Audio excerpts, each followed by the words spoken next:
ช่วยโยช่วยโยช่วยโยกินผักเอาเพชรเด้อมาช่วยมึงไก่เด่นกับผิดตัวต้องดี ต้องเพชรเองตัดมันเอาออกมาจากตรงเชลเตอร์แล้วก็ตัด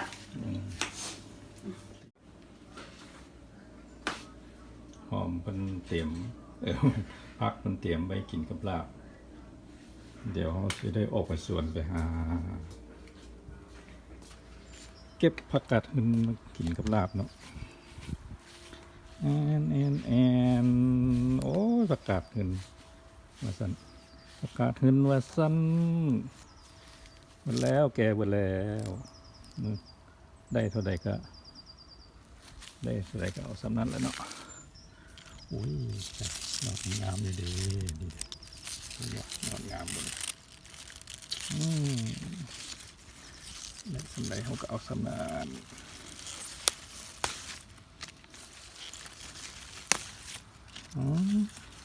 จะนอนงามตัวนี้นะ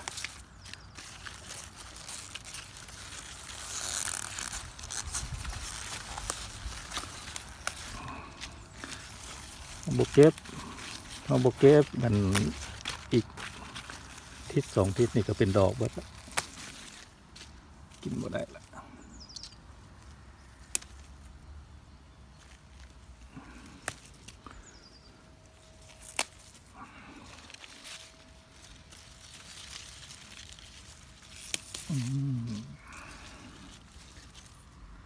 เดี๋ยวสิเก็บให้พอเป็นพิธีเด้อเอาแค่นี้แหละเด้อพอเป็นพิธี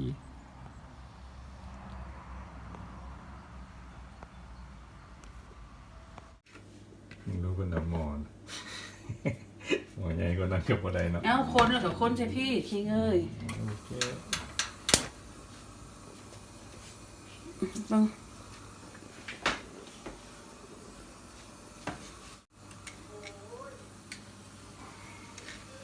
มันจะเป็นดวง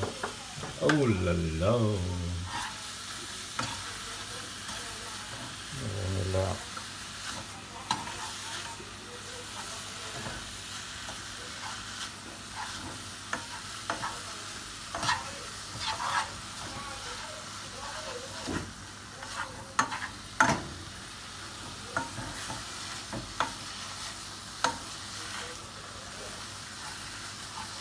ในวันบุกินลาบเด็ดเด้อวันศุกร์ตัวถึงกันศุกร์ดอกกระดุมมันนั่นเฉยๆกระดุมนั้นเปลี่ยนสีเฉยโอเคดูไปมาแล้วก็จะค้นในเบิ่งเลยลาบสู้ตัวเองเด้อห้ามเบาอย่างเด้อสู้ตัวเองแซ่บก็กินบ่แซ่บก็กิน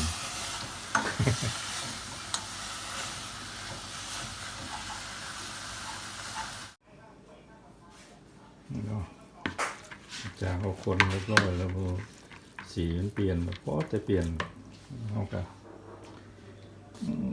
เอาอันนี้ใส่เอาย่อใส่หอมบัวก็ต้องใส่นั่นใส่ปลาเครื่องซอยใส่ด้วยตัวพี่ก็จะมีหอมลายย่อใส่ข้าวบอกหลายเทื่อแล้วย่อมันหลายคนนี้นะย่อลายตัวที่ได้ปากไว้ตอนนั้นได้ย่อลายตัวเบิร์ดคนอื่นจงไว้ต้มเสียง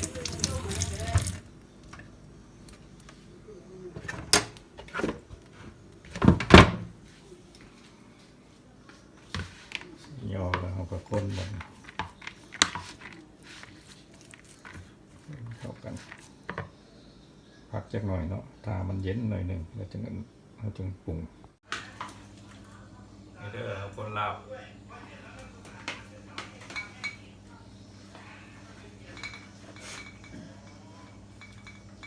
เอาปรุงก่อนเนาะ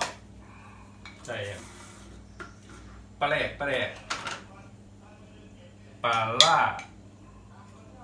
ไทยกับเมนก็เอิ้นปลาฮอก2 บวก 3 บวกไป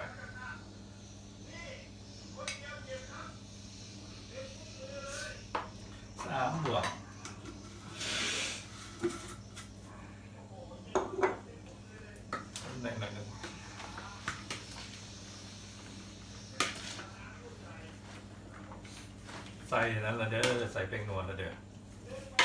วันนี้เอาใส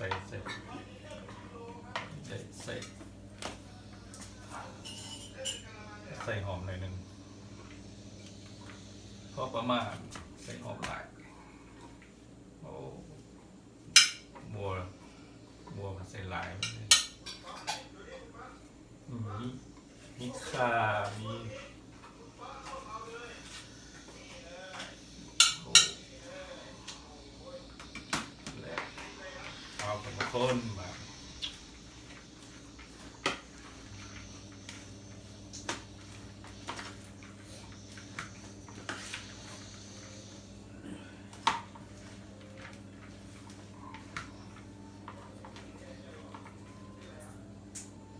ซิมก่อนเด้อเค็มบ่เค็ม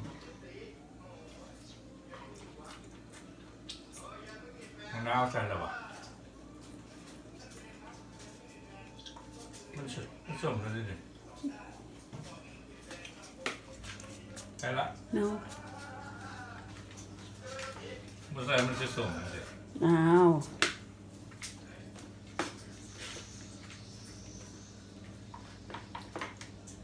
ขาดบ่ได้แม่นข้าวคั่วต้องคั่วใหม่ๆเด้อ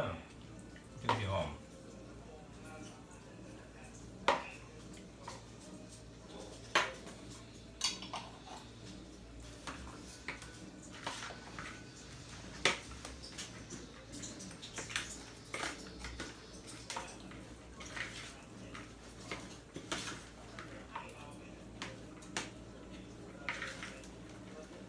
มึงหน้าตาบอกคือว่าพอดีรสพอดีแซ่บละนี่เราก็เอาหอมลาบใส่หอมลาบใส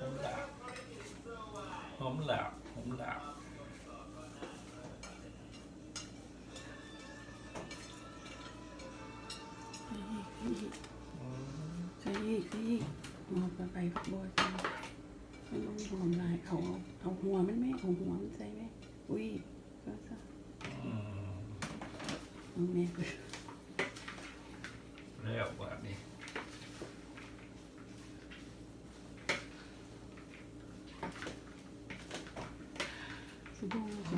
มันจะเป็นลาบคนต่างแดดเนี่ยบอกมีแบบใดกินซ้ำนั่นบุกคือเมืองลาวเนี่ยเมืองลาวมันมีครบคน มีคนหลายพอแล้ว เบิ่งอีซีเนี่ยเบิ่ง